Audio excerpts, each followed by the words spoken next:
Hi, welcome to End Credit Reviews, and Godzilla King of the Monsters is criminally underrated. Godzilla King of the Monsters is a giant monster movie from 2019. It was directed by Michael Dougherty, who had previously directed a few holiday horror movies. It stars Kyle Chandler, Vera Farmiga, Ken Watanabe, Charles Dance, and Millie Bobby Brown. The movie underperformed at the box office because of the iffy reviews from critics. Good luck seeing what's going on, though. Visually, this movie is overproduced and fast-cut and jerky, mostly shot in the fog and the dark. Bitch, are you for real? I remember calling out this doofus out on Twitter, and like a spineless shill, he ended up blocking me. Asshole.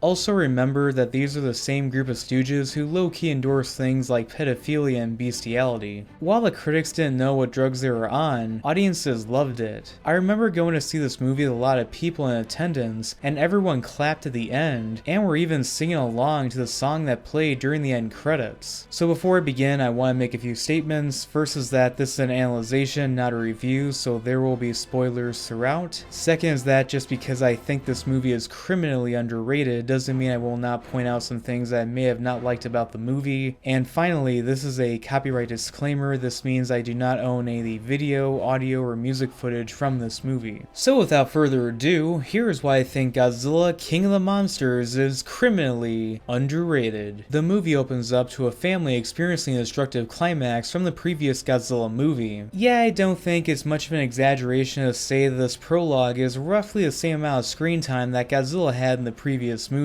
We cut to years later where Dr. Emma Russell, played by Vera Farmiga, is trying out a new communication device while watching her daughter Madison, played by Millie Bobby Brown. But then armed men storm the place and are led by Alan Jonah, played by Charles Dance. Well, the Dark Universe never went anywhere, so I think I have better odds with this one. He takes the two of them away, and two scientists from the previous movie, played by Ken Watanabe and Sally Hawkins, look for any lead to find these two, and recruit Emma's ex-husband, Dr. Mark Russell, played by Kyle Chandler. And I thought that giant ape on the island was the only monster. Oh wait, different universe. We're getting to Kong soon. They eventually find them in this location in Antarctica where Alan wants to free a giant monster known as Monster Zero. Huh? Reference? The good guys and the bad guys have a bit of a shootout, but then it turns out that Emma was in cahoots with Alan the whole time. Typically I would have an issue with this because it would fall in the whole surprise villain cliche, but this works because this reveal happens in the first half of the movie and it doesn't feel forced. The monster is released from ice, and this is King Ghidorah. Yes, I finally said his name right, so you can stop commenting about it. You gotta be fucking kidding. Hey, the PG-13 movie already uses token F-bomb, but then Godzilla shows up to throw down with this monster. The good guys and the bad guys get away, and King Ghidorah flies away too, but the good guys end up losing some of their own. Aww, how is she gonna commit bestiality now? Emma then video calls Monarch and explains to why she has decided to free the Titans. Humans have been the dominant species for thousands of years, and look what's happened. Overpopulation. Pollution. War. The mass extinction we feared has already begun. This is somewhat of an interesting reason for Emma's motive, but it's delivered much better than other people who would do so in a preachy but hypocritical way. They then head over to the next big monster location where King Ghidorah is going to, and the giant monster is Rodan. He flies over a nearby city and destroys it just by flying over it. It is such a spectacle that you'll sort of forget about the contrived rescue attempt by these soldiers. Airplanes then try to attack Rodan, but the monster kills them.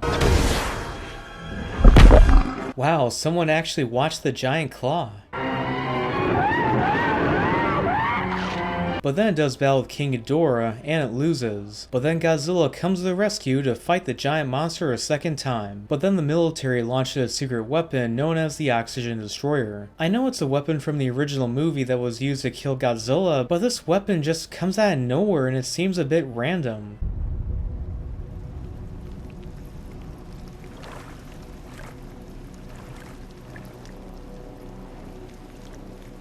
That's a lot of fish. The weapon seems to have at least severely injured Godzilla, but it has no effect on King Ghidorah. The giant monster then flies back to the mountain as proclaims itself as dominance as an antichrist. This movie has some of the best looking imagery that I've seen in any movie, let alone a giant monster movie. It's like if someone looked at the painting of the Colossus by Francesco di Goya and thought, let me supercharge that. After this new king has proclaimed dominance, other giant monsters then start to emerge, including Manny from the Ice Age movies. Emma sees this and starts to have second thoughts. Madison takes the communication device and escapes back to her home in Boston. More concerned about the safety of her daughter, Emma decides to leave the cult of the Georgia Guidestones and goes back to find Madison. While this happens, the giant monster from earlier goes into a cocoon state and emerges as a giant butterfly known as Mothra. But Godzilla is still injured inside the ruins of a forgotten civilization, and they figure that giving the giant monster a nuclear bomb is the solution. One of the scientists decides to give Godzilla a giant nuclear bomb, but there is no going back. I do like this moment because it's similar to the original movie where a scientist sacrifices himself, but instead of killing Godzilla, this time it's about saving Godzilla. This works, then Godzilla rises up fully energized. Meanwhile, the military and the rest of Monarch are doing their best to fight King Ghidorah in Washington, D.C. It's there because it's drawn to it. Gee, I wonder why. Madison activates the communication device at a sports stadium to summon the monster there, and it works. Godzilla then meets up with King Ghidorah to do battle a third time. While this happens, Mothra and Rodan fight, and Madison's parents come together to find their child. The giant monster fights are nothing short of spectacular, and it's amazing to know that Pacific Rim isn't the only giant monster movie from the 2010s to do giant monster fights justice. The two of them find their daughter, but Godzilla is severely injured. Emma decides to help her family get to safety, while she sacrifices herself to save Godzilla in time to recover. Mothra decides to sacrifice herself to save Godzilla, making him ridiculously overpowered. Godzilla then slaughters King Ghidorah in an epic way. All the remaining monsters nearby then bow to him, and Godzilla roars as he reclaims his status as the king of the monsters. While Godzilla from 2014 did get the look and tone of Godzilla right, it suffered from a lack of screen time that Godzilla had in the movie, and just being unattractive looking with overly dull colors, and that the only interesting character in that movie is killed early on, and we're just stuck with a boring soldier boy.